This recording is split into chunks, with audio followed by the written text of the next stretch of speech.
Hello. I will be reading Mercy, Chapter 4. Dave looked forward to quiet solitude as he also left the restaurant on foot. He needed time to consider this opportunity. His landlord, who lived in the rest of the house, had children, but the muffled noise didn't bother him. They'd still be in school for a little while anyway. The house was fairly large, with a dramatic curved porch featuring gingerbread trim that swooped from the front to the side. He couldn't decide if it had once been a grand house or had just aspired to be, but he suspected the latter. The neighborhood didn't seem like it had ever been prosperous.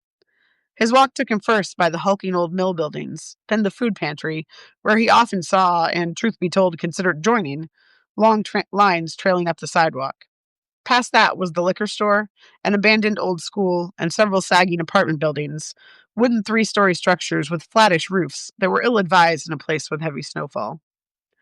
His house had been built as a single-family dwelling, but by knocking holes for doors in some places and walling over doors, a cobbled-together studio apartment had appeared in one large dormer. His dark, steep, narrow staircase divided the space up into a kitchen on the left, where he had to stoop to fry eggs on his hot plate, and a living room bedroom, where he slept on a futon that by day became his couch.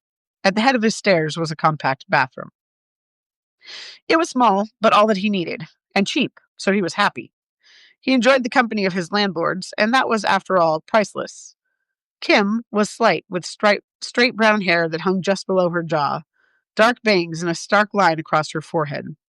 She was very quiet, except when she needed her kids and they were in another room. Because she was shy and still getting used to Dave being around, she tried to avoid running into him, but was very kind when she did. Her shoulders pulled forward and in a bit, like she was protecting her heart, and her demeanor suggested that she wasn't sure she was worth knowing or that anyone wanted to hear what she had to say. Her husband was something else entirely. Phil was tall and handsome with a dark beard and gray eyes. He always wore a hat outside, leather with a broad brim. He had a lot of interesting ideas about economics and politics, but Dave avoided him when he had his head under the hood of one of his broken-down vehicles. Craigslist specials, he called them. The slightest greeting in that case might suck you into a long lecture about anything from fuel efficiency to transfer cases. Phil was highly intelligent on any subject he deigned to talk about. When Dave had begun his tenancy with the Bilodeaus, it was following a long meal, which was their way of evaluating applicants. Phil had held forth eloquently on a number of subjects, and Kim said softly and without irony, "My husband is pretty much a genius." "I see what you mean," Dave answered, smiling, and adding a bit impulsively to the master of the house, "I'm surprised you're not in a professional field instead of..." He floundered as he fruitlessly tried to define Phil's life work without insulting him. "Instead of a jack of all trades and a two-bit auto mechanic?" Mr. B guffawed. "Instead of a grimy landlord?" Ha! His face turned suddenly sober to comic effect, and he added, "I'd rather die than work in an office job. In fact, it would kill me." Dave realized he wasn't completely joking as Kim looked at him and nodded vigorously in agreement. Mr. and Mrs. B seemed like an odd couple in both body and mind, but when you caught them together, the chemistry was visible in their banter and earnest discussions. She sparkled in his presence, and Dave suspected that Bill had been a different man before his wife came along as well. The Bilodeaus weren't in that afternoon when Dave got home. The cars were gone, so he guessed that they were on errands or that one of Mr. B's odd jobs had popped up. "I like to put the odd in odd job," he had quipped one time, after returning from a frantic call from a woman whose home was being terrorized by a rogue squirrel. "Picked it off in one shot," Mr. B said. "Didn't even nick the clapboard." Dave hoped that the family had not been inside the house at the time, even if Mr. B was a sharpshooter. Inside, Dave dropped his keys on a still unpacked box, did a few stretches, as was his habit, and settled onto the futon. Let's see. It was a Friday, almost 2:00. Dad should be off work. Dave picked up his phone and dialed. "Hello?" Did Dad's voice sound quavery? Weak? Tired? Dave was always trying to evaluate him from afar, worried because he was still alone in Tremaine.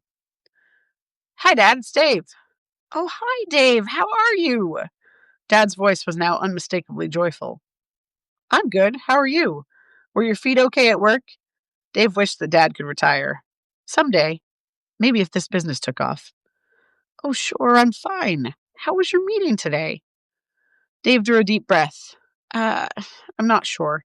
We talked a lot, but a lot of it wasn't about the business. I don't know what happened. She drew me out. She? She did she? Interesting, interesting. Dad was always trying to find Dave a partner in life. Please, Dad. I'm sorry, son. What was she like? Well, she was nice enough, but I don't think she's too enthusiastic about my studio. She doesn't want to give me false hope. Dad's voice went instantly from teasing to defensive. Don't you let you get that. Don't let that get you down, son. You can do this. It's not a matter of bravado or boldness, though, is it? If the market isn't there, it's not there. Dave pulled a blanket around his shoulders and looked out over the tops of houses towards the mills. Who knows what will happen unless you try? The data knows. I kind of wish we'd lived before all this data when you could just not know if you were doomed from the start. What data did she show you? Dad's concern was tinged with genuine curiosity. Well, I suppose she didn't actually show me any. She just talked a lot. But you know what they say 80% of new businesses fail, or something like that. That's not data. You just made it up. Dave could hear the smile in Dad's voice. But people are always saying something like that. Well, that's a far cry from real information. You know that. So why has it got you down? Dad was unfailingly gentle and concerned, even when correcting him. Dave sighed.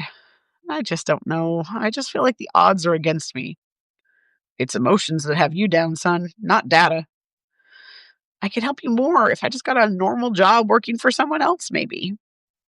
You're a good son, Dave. I'm okay. Don't worry about me. All I want is to know that my son is all right. You're all right by me.